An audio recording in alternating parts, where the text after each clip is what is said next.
Mom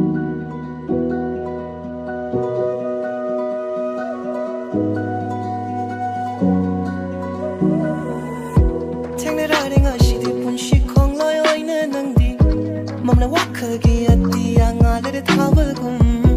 Fuina haure ki nong hok in mai chole lai kang la Tharak pani nang di gi nong dam ma na